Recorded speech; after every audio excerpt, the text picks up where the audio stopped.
Hello everyone and welcome to my first booktube. My name is Macarena José Diaz and I'm a student at the National University of Catamarca in Argentina. In this video I'm going to review two books, which are The Prince and the Pauper and The Canterville Ghost, which are so famous books that I bet you know them. Even if you didn't read them, you've probably heard from them at least once in your lives. This video will consist of two parts, the first one for The Prince and the Pauper and the second one for The Canterville Ghost, in which each part will be divided into 4 parts.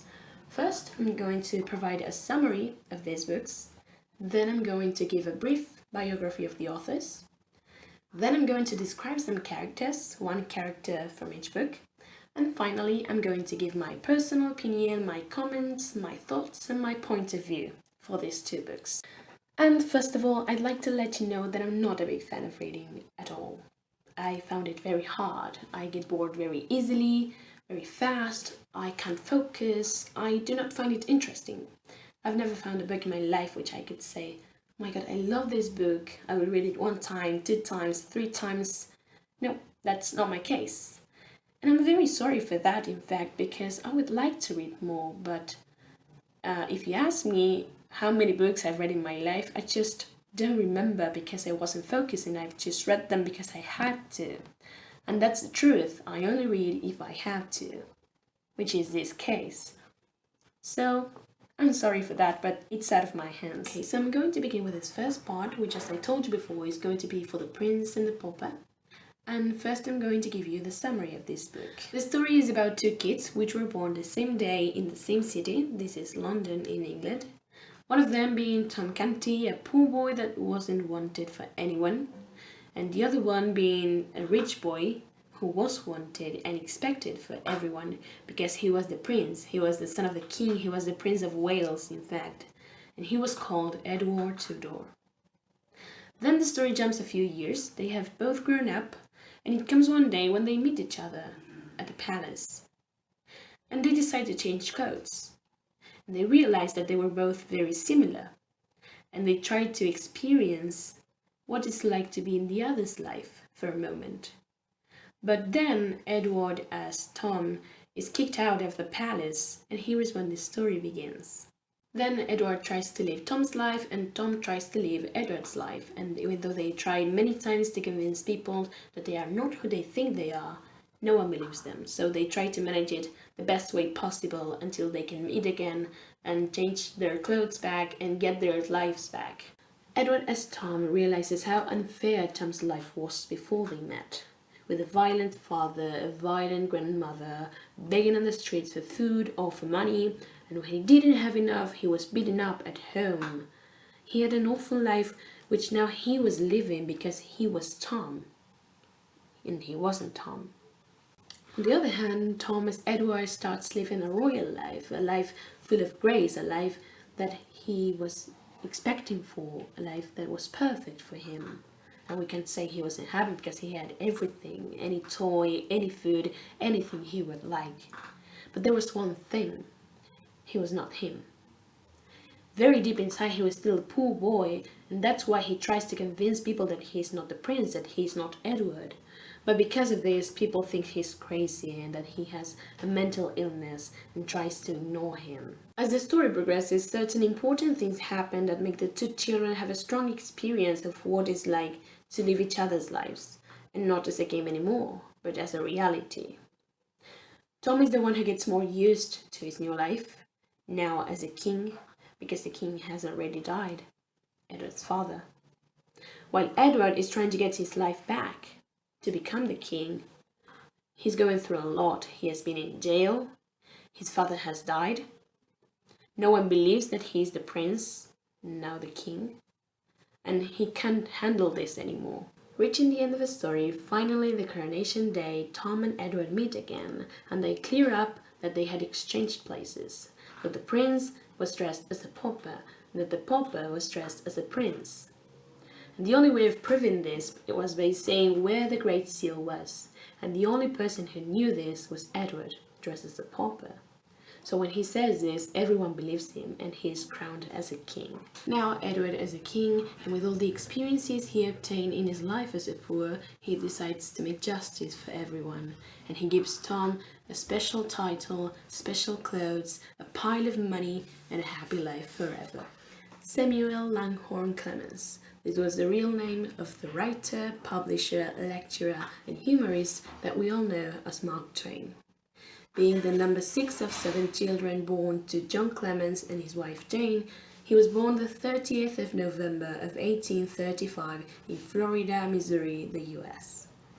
When he was 4, the whole family moved to Hannibal, a town on the Mississippi River, where he loved to watch the riverboats and dreamed of becoming a riverboat pirate someday. At the age of 11, his father died, and to support his family, he became a printer's apprentice at the Missouri Courier. Here is where he learned a lot about writing, and he used public libraries to educate himself in the evenings. In 1870, he married Olivia Langdon, a 24-year-old girl, daughter of a rich coal merchant. They settled in Buffalo, New York, and they had 4 children, 1 son and 3 daughters. Unfortunately, the son died when he was a baby.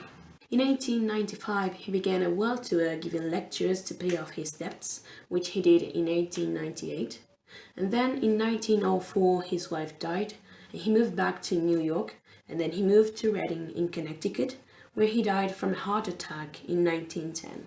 Another famous books from this author are The Adventures of Tom Sawyer from 1876, Life on the Mississippi from 1883, and The Adventures of Huckleberry Finn from 1884, which were mostly inspired by his life in Hannibal on the Mississippi. Now I'm going to describe one of the main characters from this book, which is Tom Canty, the Pauper. His first appearance is in chapter number 1, where it says that he was born the same day as Prince Edward, but into a poor family. And then chapter number 2 is all about Tom's life. In fact, it's called Tom's Early Life. And it relates all his childhood until chapter number 3, where he meets with the prince. About his physical appearance, I cannot say too much because that's not written in the book. I think that's up to the reader's imagination. But with a little bit of my logical assumption, deduction, and my idea of how a prince would look like, as for Edward, and if they were both very similar, and we know that because that's the story, we can say that Tom was rather short because he was a kid, that he was slim because he didn't have much to eat, that his hair would have been like blonde or light color, and with light colored eyes such as green or light blue. The main difference between them is their clothing. While Edward was dressed in his prince outfit, Tom was dressed in rags. As for his personality, I think that the main characteristic from Tom is that he is a very brave kid. He survived by begging on the streets, even though begging was illegal and that his father forced him to do it when he didn't want to. He did it anyway every day, knowing that if he didn't have enough, he would be beaten up at home by his father and his grandmother.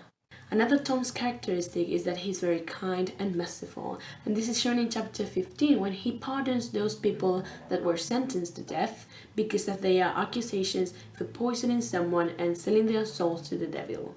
And this also proves that he is very wise because he notices instantly that those accusations were not true, that there were no proofs, so he decides to forgive them and let them go. A negative aspect from Tom is seen in chapter 31, the recognition procession, when he acts kind of indifferent and distant with his real mom, denying ever knowing her. Okay, now I'm going to make my comments on this book, which I have to say that this is not the first time I read it. I read it once when I was in primary school, when I was 10, 11 years old, I don't remember, but it was the shorter version, not this one, and it was in Spanish. But even though it was shorter, this version is not too long. I mean, at first I saw there were 34 chapters and I thought, this is insane, this is too long. But 200 pages are not so much. Although I have to say that it took me a while to read it, at least 2 weeks. But the importance of this book is not its duration, it's not how long it is, it's its moral. Do you know the phrase, Don't judge a book by its cover. What is what happens here? We can see that Tom was mistreated and was despised on the street for begging and for being a poor kid. And then the same happens with Edward. Well, in fact, he was the prince. Why does this happen? Why do we judge people without knowing them because of their appearance? Does money make you happier? Yeah, it can make you happier, but that's a temporary happiness, not a long-term happiness. You don't take the things you buy with you to the grave. So at the end of the day, the most important thing on us is our personality, is how we treat people. Is there any need of treat people bad for how they look, about their appearance? It's not. So my advice is that you need to read this book. It's a great story that you probably know because of its many film adaptations, but reading the book is another thing, it's a whole new world. Finally, here we are in the second part of this video, which is going to be about the Canterville Ghost. And as it is a short story, it doesn't require a long explanation, so this part will be shorter than the first one. The story begins in the 19th century in England when Mr. Otis, an American minister, and his family buys to Lord Canterville the Canterville Chase, not without being warned first that there was a ghost in that house. That was Sir Simon Canterville Ghost running around and trying to scare the people who moved there. They didn't care about this and they moved anyway. The family was composed by father and mother, Mr. and Mrs. Otis. They had 4 children: Washington, the older one, Virginia, the only daughter, and the 2 little twins, Stripes and Stars, as a reference to the United States flag. When they got to the house, they noticed that there was a blood stain on the carpet which couldn't be removed. Every time they tried to clean it, the next day it reappeared, and even in different colors. After a few nights, the ghost appeared in a hallway to Mr. Otis and the twins, but instead of scaring them, they made fun of him. And since then, each night he tried to scare them, they did the same thing. Except for Virginia, she was the only one who wasn't into these jokes. It was in this moment when the ghost realized that Virginia was innocent and kind, and that she would be the one who'd help him to finally find peace after many years of living overwhelmed as a ghost. Virginia accepts and helps him to finally rest in peace, but before that, he gives her a lot of jewels that were on his casket. Now with the ghost gone, a funeral is organized for Sir Simon, and Virginia gets married with the Duke of Cheshire, Oscar Fingal O'Flaherty Wills Wilde. What a long name. He was the second of 3 children born to Sir William Wilde and Lady Jane Wilde. He was born on October the 16th of 1854 in Dublin, Ireland. He attended the Portora Royal School, where he fell in love with Greek and Roman studies. Upon graduating in 1871, he was awarded with a scholarship to study at the Trinity College in Dublin. And upon graduating from here in 1874, he received another scholarship to study at the Magdalen College in Oxford, from where he graduated in 1878. In 1881, in London, he had been introduced to Constance Lloyd, and they got married in 1884, and they had 2 children. On November the 25th of 1900, he had developed meningitis, and then he died 5 days later. That means the 30th of November of the same year. Apart from the Canterville Ghost, he has another famous publishings, and 2 of them are The Picture of Dorian Gray from 1891 and The Importance of Being Earnest from 1898. What I am going to do now is to describe the ghost in terms of appearance and personality. He appears for the first time in chapter number 2 when he walks through the hallway with his chains making so much noise that he wakes Mr. Otis up. In appearance, he looks like an old man of terrible aspect, with a pair of red as burning coals eyes, long grey hair falling over his shoulders, and very antique, soiled and ragged clothes.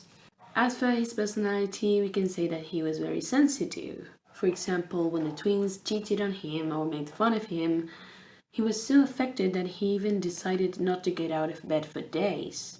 Another thing that characterizes him is that he is very patient and persistent. Despite being disrespected, He kept trying to deal with the family and coming up with new ideas of how to scare them away.